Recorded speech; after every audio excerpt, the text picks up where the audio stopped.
enfrentar desafíos. Y hay alguien que lo tiene muy pero muy claro al respecto, y es el licenciado Julián D'Angelo, que está en comunicación con nosotros. ¿Cómo estás, Julián? Buenas tardes, ¿cómo te va? Hola, ¿qué tal, Mabel? ¿Cómo estás? Un gusto. Bien, bien. Bueno, hoy antes que nada, antes de empezar con lo que son los desafíos, contemos y demos cuenta de que tenés una jornada agitadita hoy, ¿no? No, sí, claro, hoy siempre los primeros martes de cada mes tenemos la Comisión de Responsabilidad Social y Sustentabilidad de graduados de la Facultad Económica de la UBA. Y bueno, hoy con un invitado especial lo tenemos a Juan Carlos Villalonga, que nos va a hablar sobre el Green New Deal, ¿no? El nuevo acuerdo verde, ambientalista, del que se viene hablando hace tiempo, y bueno, en este contexto, cómo es importante que esos temas formen parte de la agenda, porque a pesar de lo que sale en todos los medios, el planeta respira, y que los animales, que ahora la naturaleza descansa, bueno, eso es una mirada un poco naif de lo que está pasando en el mundo, y es aprovechada por algunos para querer poner un poco en pausa todas las medidas de cuidado ambiental y las regulaciones ambientales que el planeta necesita. Así que sí, los primeros martes de cada mes tenemos esta reunión, y bueno, dadas las circunstancias la hacemos de manera online. Bueno, me parece bárbaro, y además es sin lugar a dudas el tema del desarrollo sostenible, y en estos tiempos y en estos momentos es un tema que hay que abordar a fondo. Pasamos básicamente a un tema central contigo, que está relacionado con los desafíos de los emprendedores. ¿Qué pasa con los emprendedores en este mundo que está, no hablamos ni de Sudamérica, ni de Argentina, no, hablamos el mundo en crisis? ¿Cómo se plantan los emprendedores frente a esto?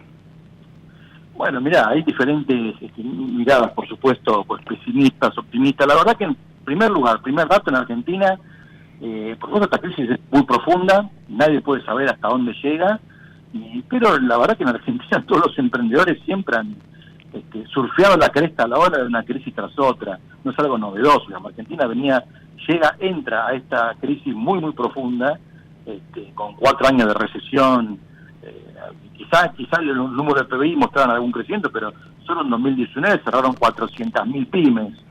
Entonces, la cuestión de la crisis económica, por supuesto, siempre afecta a los más chicos, pero así como el monitor del emprendedurismo global siempre releva que en Argentina, además de una gran tasa de destrucción de emprendimiento, lo que tenemos es una gran tasa de creación.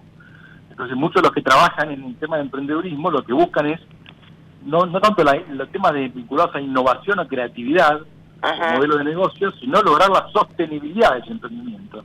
Pero te digo, incluso en el marco de esta crisis se han dado un conjunto de emprendimientos realmente muy, muy interesantes y muy novedosos, y algunos que han tenido que reconvertirse totalmente, y otros que están surgiendo justamente en el marco de este contexto.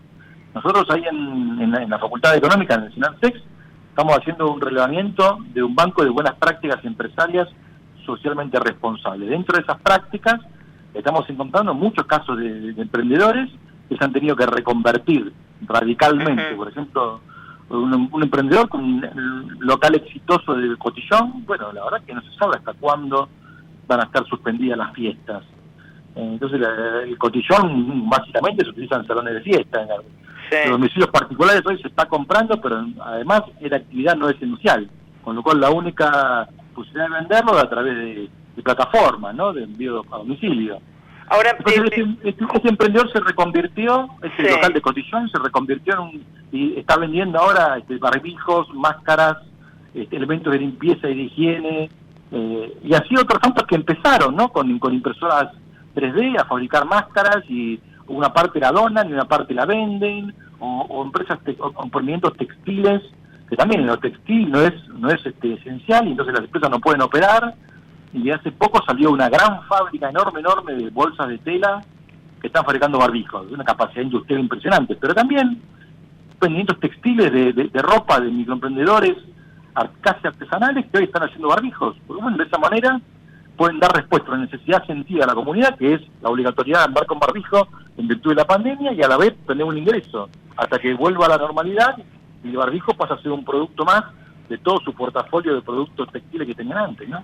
Ahora, Julián, acá también hay que sumar una cuestión que está relacionada básicamente con un tema de financiamiento. Recién estábamos escuchando también a través de lo que son las mismas noticias acá en Ecomedios, las pequeñas y medianas empresas, o por ahí los autónomos, o los monotributistas de las categorías más bajas, están teniendo muchos inconvenientes como para poder acceder a un crédito que mínimamente les permita paliar lo que son las demandas básicas, con una serie de cuestiones. A ver, aquí también tiene que haber una voluntad, sobre todo para simplificar las cosas, porque, y lo hemos charlado también infinidad de veces contigo, las pequeñas y las medianas empresas son las generadoras justamente de los puestos de trabajo. Estamos hablando de un porcentaje que está por encima del 70% de la capa del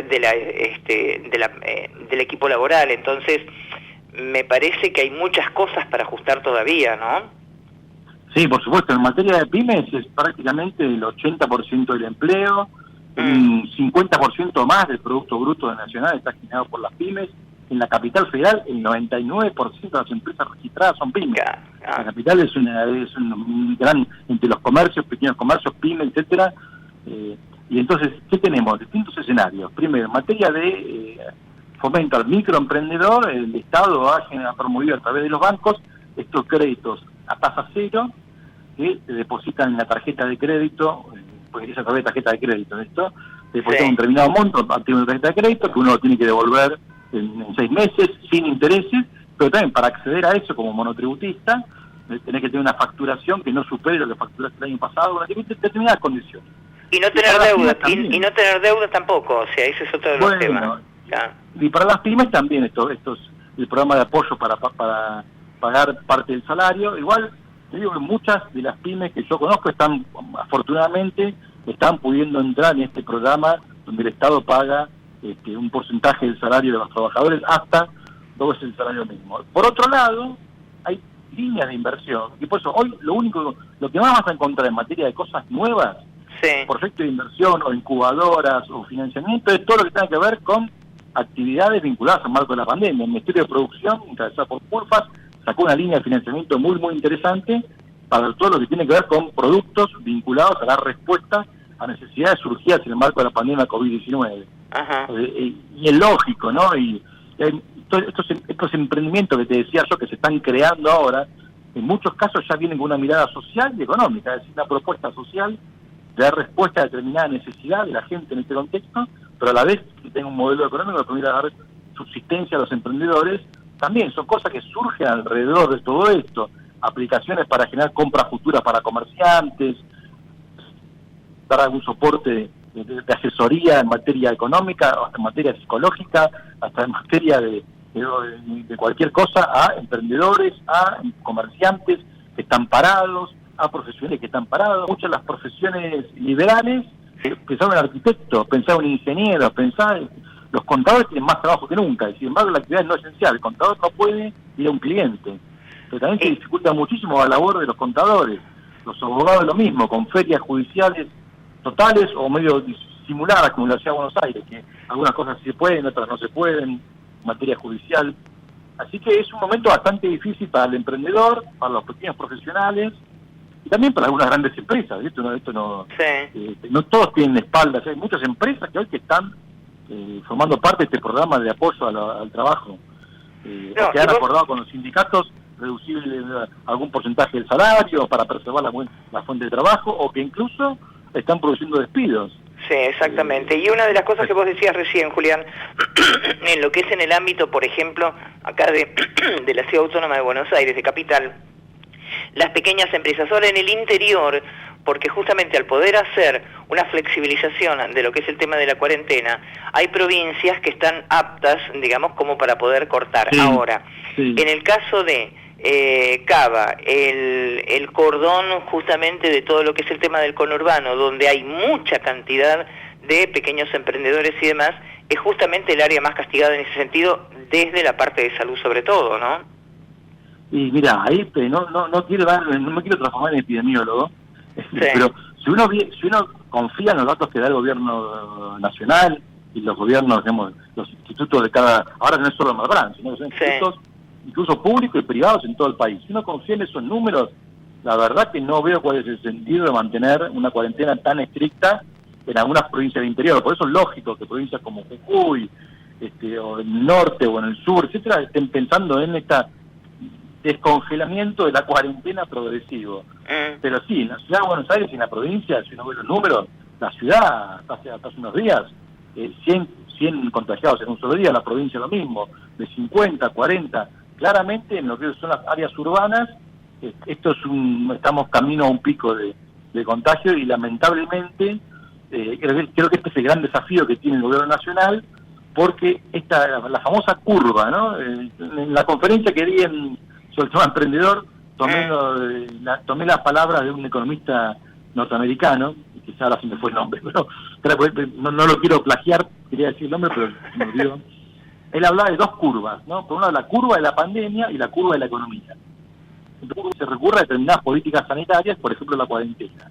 Sí. Para aplanar la curva de la economía hay que tener políticas económicas activas muy fuertes. Y él hablaba, por supuesto, de políticas fiscales, políticas monetarias, y en una entrevista le preguntaron, bueno, y para los países del polo sur, del hemisferio sur, del hemisferio sur, que tienen problemas en acceso a los recursos, ¿no? Pensá, por ejemplo, en Ecuador, que tiene un desastre lo que se ha generado en esta pandemia, de la cantidad de muertos que han tenido en la provincia de Guayas, donde está ubicada Guayaquil, etcétera. Y Ecuador tiene la moneda del dólar, ni siquiera tiene la herramienta de la emisión monetaria. Claro. Entonces le preguntaban a él, ¿sabes cuál fue la respuesta del economista? No sé qué pueden hacer. Mirá, no sé qué pueden hacer. Y la Argentina es un país que está por entrar en default. Y como dijo el presidente, estamos en default virtual. Bueno, entonces, lamentablemente se tiene que recurrir a la emisión monetaria, no hay otra salida. Ese es otro de los temas. La curva de la economía. Julián, ese es otro de los temas porque justamente hay una lista supuestamente de por lo menos que son 1000 empresas que se habrían acercado al área del Ejecutivo, habrían mantenido diálogo en reunión con el presidente de la Nación, con Alberto Fernández, como para poder llevar algún tipo de alternativa, entre otras cosas pidiendo que se agoten todos los medios como para no entrar en default justamente ante lo que es una situación por la crisis económica que estamos atravesando en este momento. ¿A vos te parece que pueden haber variantes al respecto? Porque los acreedores tienen una demanda, pero los pagadores no tienen cómo resolverla. No, la apuesta del gobierno nacional es claramente a aprovecharse de la pandemia para enmascarar una situación que la Argentina tiene problemas muy serios de macroeconomía, sí. Y bueno, que la pandemia lo agravó. Entonces, en ese punto, creo que ha sido muy positivo la solicitada de todos los gobernadores provinciales apoyando, la ley que aprobó el Congreso, así se está mostrando una voluntad de todos los sectores políticos para mostrar que gobierne quien gobierne en el próximo periodo, estamos hablando incluso 5 años para adelante, sí. Va a haber una continuidad en esta política de que se respete de lo que nos permita salir del default. Lo que pasa es que la crisis económica es lo que comenzaba diciéndote antes, ¿no? Venimos de 4 años, prácticamente del 2013, la Argentina no remonta, pero del 2015 al 19 tuvimos cada año, mamita, el 18, el 2018, el 2019, la verdad que era un golpe tras otro, la devaluación, el cierre de empresas, y a todo esto hoy, por ejemplo, hablamos de emprendimiento, no sabes la cantidad de emprendimientos que hay en el sector deportes y cultural, y va a ser lo último que se va a habilitar. Exacto, es lo último. Centros culturales, teatros, salones de fiestas, te lo muestro también dentro de lo que es evento y cultura, recitales, música, teatro, y el deporte no es solo el fútbol. Acá lo que se piensa, bueno, ¿cómo hace el fútbol para entrar en el fútbol? Y todas las categorías y todos los profesionales y los que trabajan en los clubes, fútbol, hockey, bueno, todos los deportes. Una compañera de la comisión que graduó de administración es patinadora. Ajá. Y bueno, ¿cuándo van a volver los clubes, los deportes, los centros culturales? ¿Cómo van a volver los cines, los teatros, los salones de fiesta? Y eso, toda la cadena de valor que conlleva eso, ¿no? Hoy por televisión hablaba un diseñador de moda que vendía los vestidos de alto diseño, de alta costura, para las fiestas famosas, ¿no? Y bueno, sí. Esas fiestas, ¿cuándo van a volver? Y detrás de ese diseñador de moda está la costurera, hay todo un entramado de microemprendedores y de pequeñas pymes, que es un sector a veces muy olvidado, porque uno cuando piensa en la economía piensa enseguida en los bienes tangibles, ¿no? La comida, los electrodomésticos, pero la cultura, el deporte, el arte, el esparcimiento, las agencias de turismo, ahí esto es realmente lo que tienen que desvelar. Yo entiendo que es así al gobierno, para ver cuál es la salida para mantener lo más bajo posible la curva de la salud, pero sin que se dispare la curva de la economía. No, y básicamente hay una cuestión que es, y uno, a ver, yo no tengo ningún estudio ni de economía ni de cosas por el estilo, sino una cuestión de sentido común. Vos como para poder sanear algo, para poder pagar algo, tenés que tener una activación o tenés que tener una fuente de ingreso que te permita poner la espalda como para poder salir adelante. Alguna manera o de alguna manera hay que poner a funcionar la rueda, porque si no estamos dando vuelta como la calecita y no vamos a llegar a ningún lado. Y bueno, eso fue un poco la editorial que publicó ayer el ministro Guzmán en el Financial Times, justamente que es eso, ¿no? No se puede pagar porque es una realidad objetiva, no hay forma de cobrarle a la Argentina. Entonces, a partir de ahí, la voluntad de acordar de alguna manera, apostando a que con este acuerdo se pueda reactivar la economía pasada la pandemia, que también ahora esto es lo que nos sigue agregando piedras en el camino, ¿no? Pero es tal cual como vos decís. Por eso acordate que la campaña de Alberto Fernández para la presidencia la voy a poner de pie a las empresas, usaba la metáfora de la ficha de la luz, voy a prender bueno, lamentablemente no solo que no pudo prender la economía, sino que con esta pandemia el apagón se hizo más profundo. Por eso el gran temor el comienzo de la cuarentena era cómo esto iba a impactar en los barrios más populares del primer cordón, el segundo cordón de la provincia, el tercer cordón y del sur de la ciudad de Buenos Aires, ¿no?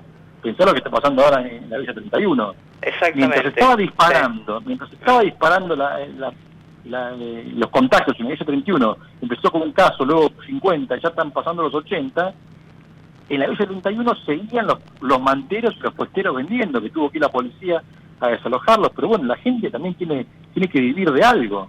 Por eso es importante el incremento del aguache, el ingreso familiar de emergencia, las ayudas alimentarias que está haciendo el gobierno a través del ejército y otros centros comunitarios y comedores comunitarios en Gran Buenos Aires, en el sur de la ciudad. Esto es muy importante, ¿no? Porque por un lado tenemos los emprendimientos, las pymes, que es como la base de la pirámide productiva, y debajo de eso, gente con muchísimas necesidades también.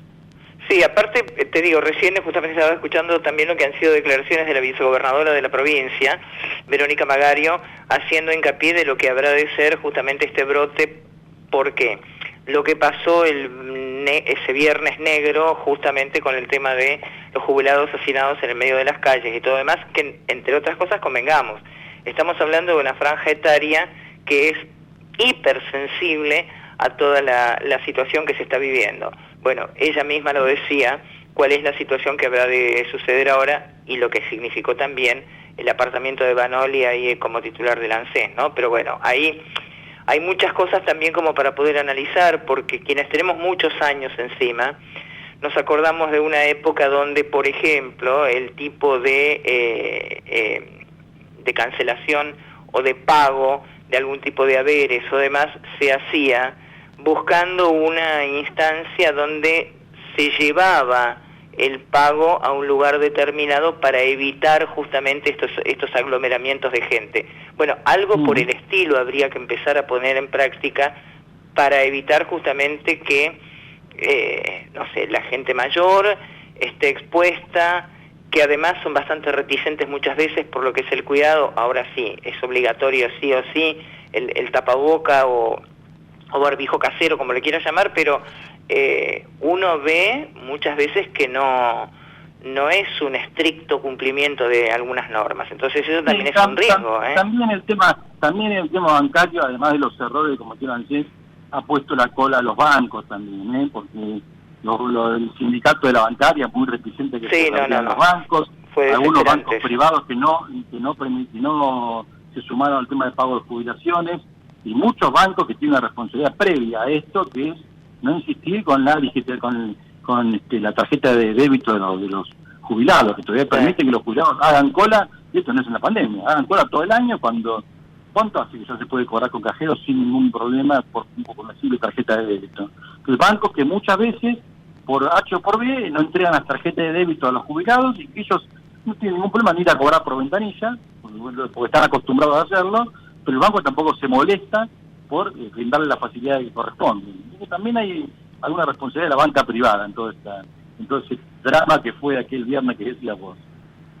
Sí, yo creo que estas cosas terminan poniendo al desnudo y sobre la mesa lo que son las falencias de todos lados, ¿no? O sea, cómo se desnuda toda esa puesta en escena y de repente empezás a ver todo lo que es los errores que hay que corregir y que ojalá esto sirva justamente para que se ajusten y se adecuen cada uno de los puntos al respecto, porque, y yo no me canso de decirlo, estamos hablando de la vida de los seres humanos, nada más ni nada menos, ¿no? Entonces, a ver, ajustemos las clavijas para que se adecue todo, ¿no? No, pero tal cual, pero está muy bien lo que está diciendo, Mover, porque parece una redundancia. Estamos hablando de salud pública, que la salud pública es vida de personas. Después te aparece gente nefasta como Javier Milei, que aparte siempre hace esas declaraciones rimbombantes y bizarras para que los medios lo levanten, hablando de que la culpa de la pandemia es de la persona que contagia. Entonces, el contagiado tiene que hacerle un juicio al que lo contagió. Primero, como si se supiera quién contagió a uno, el marco de una epidemia. Andá a buscar en Nueva York a ver quién fue el que contagió a uno, cuando hablaban de que el contagio era masivamente en los subterráneos. Segundo, como si el contagio fuera algo doloso. Sí. Tercero, como si se pudiera tratar una epidemia de estas características como si fuera una cuestión entre privados. Un delirio, y los medios levantan esas declaraciones. Hay realmente en algunas personas, como Javier Milei, hay un desprecio por la vida humana, porque lo que está detrás de esto es lo mismo que dijo Bolsonaro y que dijeron otros fundamentalistas, acicateados en muchos casos por empresarios sin valores, ¿no? Sí. Impunes. Es bueno que se mueren los que tengan que morirse y después la economía resurgirá con los que sobrevivieron. Y bueno, y vos fíjate, estas declaraciones realmente llaman enormemente la atención en pleno siglo XXI. Yo estoy orgulloso de que el mundo haya reaccionado de esta manera por una pandemia que todavía ha producido en el mundo una cantidad de muertes muchísimo menor a las producidas por las guerras mundiales y por otras guerras y salvajismo que han hecho los seres humanos, como el holocausto judío en Alemania, o la persecución a las minorías en la Unión Soviética por parte de Stalin, con los gulags, y a los muertos que hubo en el salto hacia adelante de la revolución china de Mao Zedong. ¿Qué significa todo esto? Que estamos valorando mucho más la vida humana, que hoy los gobernantes les tiembla el sillón por pérdidas de vida mucho menores a las que hubo en otros tiempos. Esto es muy importante. Se está valorando cada vez más la vida humana. En buena hora que por lo menos podamos sacar eso de positivo. Julián, un placer como siempre hablar contigo. Te seguiré jorobando obviamente, yo en versión remota desde casa, cuidándome como corresponde. Por supuesto, igualmente yo. Seguiremos abordando todo esto de responsabilidad social, ¿sí? Y más temprano que tarde nos volveremos a reencontrar en el estudio. Eso estoy seguro, Mabel, porque de esta vamos a salir, sin duda. Sí, ya lo creo. Un beso enorme, Julián, gracias. Vale. Bueno, así era como manteníamos nuestro diálogo, la charla con el licenciado Julián D'Angelo, hablando justamente de todos los temas que están relacionados, en este caso, con el desafío de los emprendedores en lo que es este mundo en crisis, aquí, en Estrategias que Suman.